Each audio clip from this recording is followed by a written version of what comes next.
উত্তর কলকাতার শ্যামপুকুর অঞ্চলের একটি রাস্তা হলো রামধন মিত্র লেন, যেটি আপনারা পর্দায় দেখতে পাচ্ছেন। এই পাড়াটি শ্যামপুকুর অঞ্চলের অত্যন্ত সম্ভ্রান্ত পাড়া। একটা সময় এই পাড়াতে বহু সম্ভ্রান্ত পরিবার বাস করতেন, বা আজও বেশ কিছু সম্ভ্রান্ত পরিবার এই পাড়ায় বাস করেন।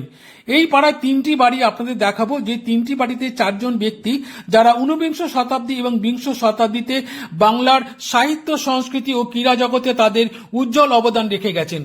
চলুন এক এক করে দেখে নিই সেই তিনটি বাড়ি এবং জেনে নিই সেই চার ব্যক্তিত্বের কথা যারা বাংলা সাহিত্য, সংস্কৃতি ও ক্রীড়া জগতে তাদের উজ্জ্বল প্রতিভার স্বাক্ষর রেখে গেছেন। শুরুতে এই রাস্তাটি যার নামে অর্থাৎ রামধন মিত্র, সেই রামধন মিত্র সম্পর্কে বা তার পরিবার সম্পর্কে দু চারটে কথা বলার চেষ্টা করি। এই মিত্র পরিবারের আদি বাসস্থান ছিল খানাকুল কৃষ্ণনগরে। রামধন মিত্রের ঠাকুরদা মনোহর মিত্র অষ্টাদশ শতকের শুরুতে কলকাতায় চলে এসেছিলেন জীবিকার টানে। এখানে এসে তিনি ব্যবসা বাণিজ্য শুরু করেছিলেন। রামধন মিত্রের পিতার নাম রাধানাথ মিত্র। রামধন মিত্র নিজে জল পরিবহন বাণিজ্যের সূত্রপাত করেছিলেন এবং সেই ব্যবসা থেকে তিনি প্রচুর অর্থ উপার্জন করেছিলেন। শোনা যায় তার 200টি গাধা ভোর ছিল। একটা সময় এই রামধন মিত্র লেনের অধিকাংশ বাড়ির মালিকানা ছিল রামধন মিত্রের হাতে। পরবর্তীকালে এই মিত্র পরিবার শ্যামপুকুর অঞ্চলে একটি উল্লেখযোগ্য পরিবারে পরিণত হয়েছিল। ভিডিওর শুরুতে যে চারজন ব্যক্তিত্বের কথা বলছিলাম, এবার তাদের কথা এক এক করে বলি। প্রথমে আপনাদের একটি বাড়ি দেখাই, মানে বাড়ির সামনে যে একটি ফলক আছে সেই ফলকটি আপনাদের দেখাই, তাহলেই আপনারা বুঝতে পারবেন। দেখুন, এই বাড়ির সামনে একটি ফলক রয়েছে, তাতে ওপরে একটি খেলোয়াড়ের ছবি, পায়ে ফুটবল রয়েছে, আর তার নিচে লেখা রয়েছে ভারতীয় ক্রীড়া জগতের আদর্শ শিক্ষাগুরু স্যার দুঃখীরাম মজুমদার, জন্ম 1879, মৃত্যু 1929 সাল। তার নিচে অনেক কিছু লেখা আছে, সে সম্পর্কে আমি পরে আসছি। প্রথমে আপনাদের এই স্যার দুঃখীরাম মজুমদার সম্পর্কে দু চারটে কথা বলি। আপনারা ফলকে যে নামটি দেখলেন স্যার দুঃখীরাম মজুমদার, ওনার প্রকৃত নাম উমেশ চন্দ্র মজুমদার। এনাদের আদি বাড়ি ছিল বাংলাদেশের যশোর জেলায়। মূল পদবি ছিল গুহ।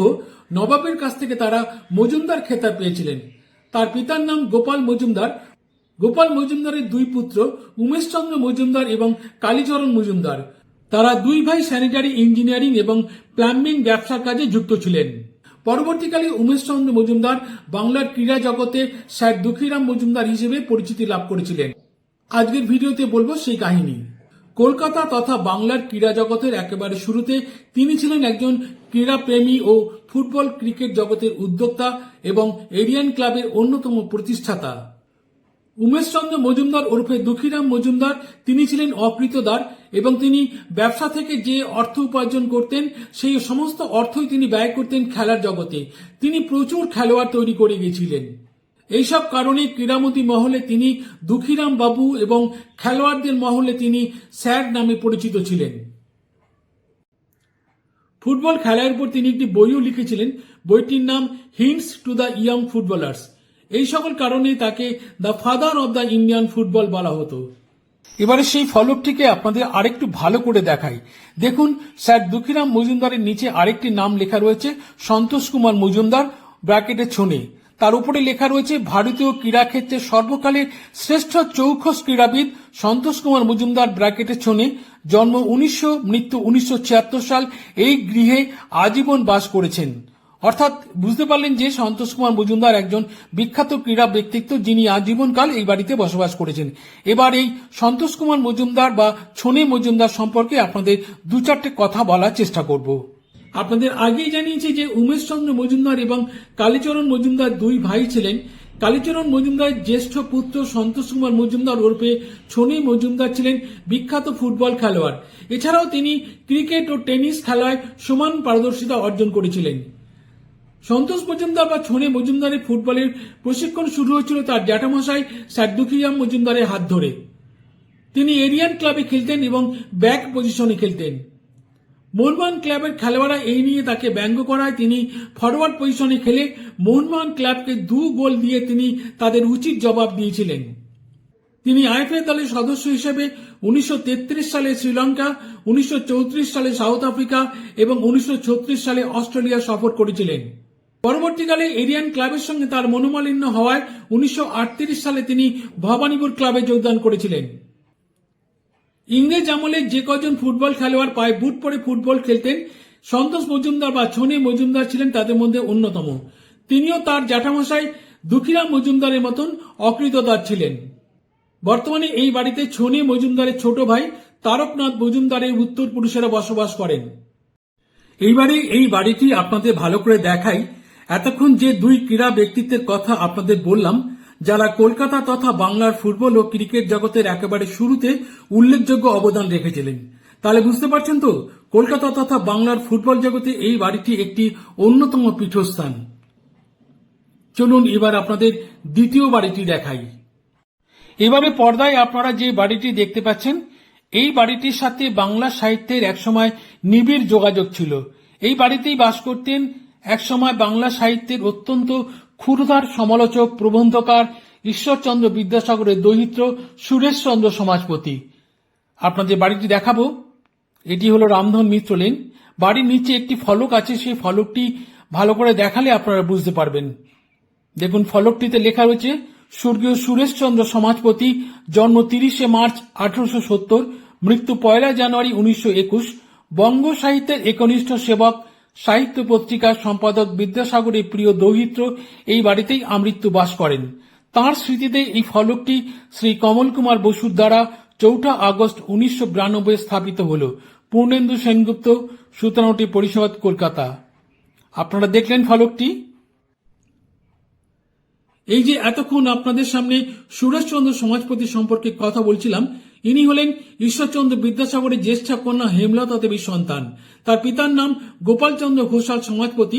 তাদের আদি বাড়ি ছিল নদিয়া জেলার আইসমালি গ্রামে। অল্প বয়সে পিতৃহারা হয়ে তারা দুই ভাই ঈশ্বরচন্দ্র বিদ্যাসাগরের কাছে প্রতিপালিত হয়েছিলেন। অল্প বয়সে বিভিন্ন পত্রপত্রিকায় লেখালেখির মাধ্যমে সুরেশচন্দ্র সমাজপতি সাহিত্য জগতে প্রবেশ ঘটেছিল। পরবর্তীকালে তিনি বিভিন্ন পত্রিকার এবং সংবাদপত্র সম্পাদনার কাজে নিজেকে নিয়োজিত করেছিলেন। তিনি একটি মাসিক পত্রিকা সম্পাদনা করতেন, যার নাম সাহিত্য। পত্রিকাটি পাঠক মহলে এবং সাহিত্যিক মহলে বেশ জনপ্রিয় হয়ে উঠেছিল। ব্যঙ্গাত্মক, সরস ও নির্ভীক সাহিত্য সমালোচনায় তিনি দক্ষ ছিলেন।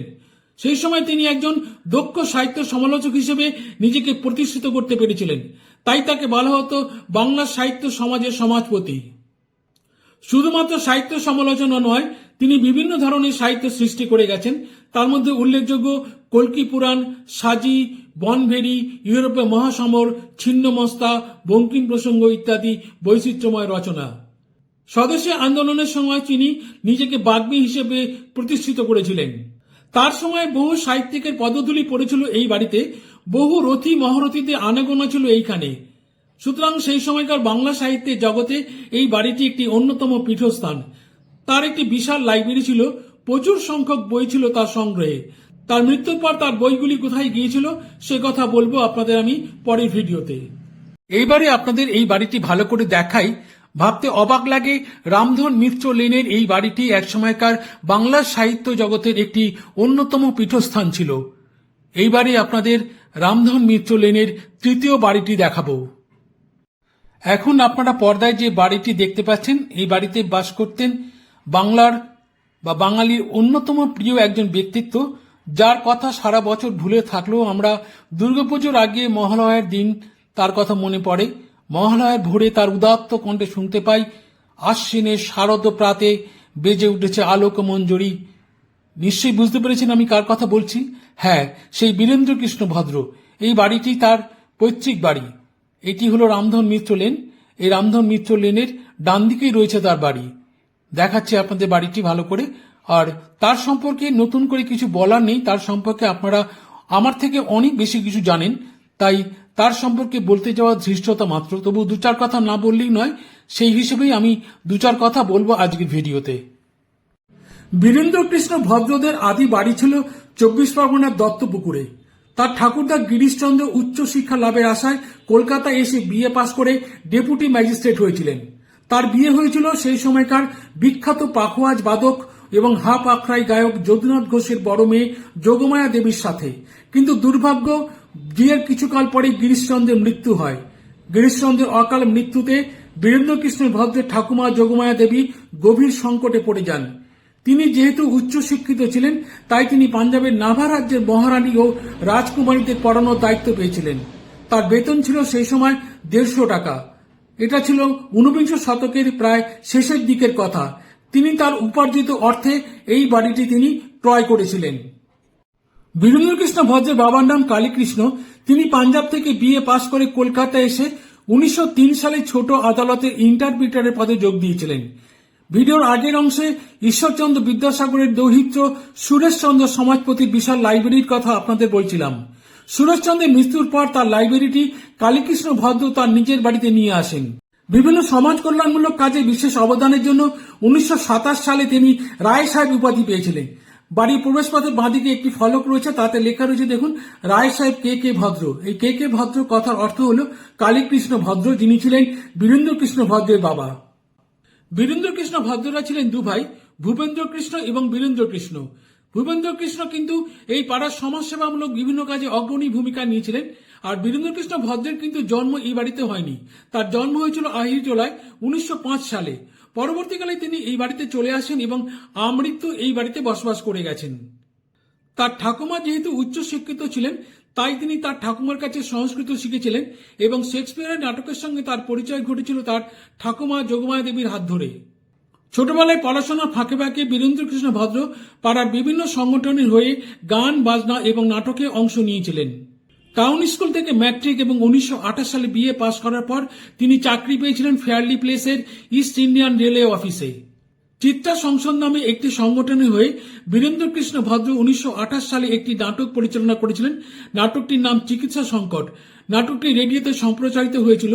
নাটকটিতে অভিনয় করেছিলেন বীরেন্দ্রকৃষ্ণ ভদ্র নিজে এবং পঙ্কজ মল্লিক, বাণী কুমার, পশুপতি চট্টোপাধ্যায় এবং আরও অনেকে। এই নাটকের মধ্যে দিয়েই বীরেন্দ্রকৃষ্ণ ভদ্রের আকাশবাণী বা বেতার জগতে প্রবেশ। 1928 সালের শেষের দিকে তিনি রেলের চাকরি ছেড়ে দিয়ে পাকাপাকিভাবে তিনি রেডিওতে যোগদান করেছিলেন। আকাশবাণী ছিল তার প্রধান কর্মক্ষেত্র। আকাশবাণীর হয়ে তিনি বিভিন্ন নাটকে তিনি প্রযোজনা, পরিচালনা ও অভিনয়ে অংশ নিয়েছিলেন। তার জীবনের অন্যতম জনপ্রিয় অনুষ্ঠান মহিষাসুর মর্দিনী, যা আজও বাঙালিকে উদ্বেল করে তোলে মহালয়ার ভোরে। মহালয়ার ভোরে মহিষাসুর মর্দিনী বা মহালয়ার অনুষ্ঠান না শুনলে কোনো বাঙালির পুজো সম্পন্ন হয় না। এছাড়াও তিনি আকাশবাণীতে বিরূপাক্ষ ছদ্মনাম নিয়ে কৌতুক নকশা পরিবেশন করেছিলেন অনেকদিন। সেই অনুষ্ঠানটি শ্রোতাদের মধ্যে খুবই জনপ্রিয়তা লাভ করেছিল। ছোটদেরকেও তিনি ভীষণ ভালোবাসেন, তাই তাদের জন্য তিনি বিভিন্ন গদ্য রচনা ও কাব্য রচনা করে গেছেন। 1991 সালে এই বিরল প্রতিভাধর মানুষটি পরলোক গমন করেন। বাড়ির সামনে একটি ফলক আছে, সেই ফলকটি আপনাদের দেখাচ্ছি। দেখুন, ফলকটিতে লেখা আছে স্বর্গীয় বীরেন্দ্রকৃষ্ণ ভদ্র, জন্ম 4 আগস্ট 1905, মৃত্যু 3 নভেম্বর 1991। বহুমুখী প্রতিভার অধিকারী, বেতারে মহিষাসুর মর্দিনী সর্বকাল জয়ী অন্যতম রূপকার এই সুসন্তান এই বাড়িতে আমৃত্যু বাস করেছেন। তাঁর স্মৃতিতে এই ফলকটি শ্রী কমল কুমার বসু দ্বারা 4 আগস্ট 1992 স্থাপিত হল। পূর্ণেন্দু সেনগুপ্ত, সুতানুটি পরিষদ, শ্যামপুকুর শাখার পক্ষে। এই রাস্তাতেই ওনার একটি আবক্ষ মূর্তি আছে, দেখাচ্ছি আপনাদের সেই মূর্তিটি। এই রামধন মিত্র লেন এবং তেলিপাড়া লেনের সংযোগের স্থলে বীরেন্দ্রকৃষ্ণ ভদ্রের একটি আবক্ষ মূর্তি স্থাপিত হয়েছে। আপনাদের দেখাচ্ছি সেই আবক্ষ মূর্তিটি। এই যে দেখছেন সেই আবক্ষ মূর্তিটি, নিচে কালো পাথরের, তার সম্পর্কে অনেক কথা লেখা রয়েছে। এটি উদ্বোধন করেছেন শ্রী শ্যামল কুমার সেন। ওপরে তার আবক্ষ মূর্তিটি আপনারা দেখছেন, বীরেন্দ্রকৃষ্ণ ভদ্রের আবক্ষ মূর্তি। বন্ধুরা, আজকের মতো তাহলে ভিডিও এখানে শেষ করছি। ভিডিওটি প্রথম থেকে দেখার জন্য আপনাদের সকলকে জানাই আন্তরিক শুভেচ্ছা ও অভিনন্দন, এবং সেই সাথে শুভ ইংরেজি নববর্ষের আন্তরিক শুভেচ্ছা জানাই আমার ফেসবুক পেজের বন্ধুদের এবং আমার ইউটিউব চ্যানেল বন্ধুদের। সবাই খুব ভালো থাকবেন। নমস্কার।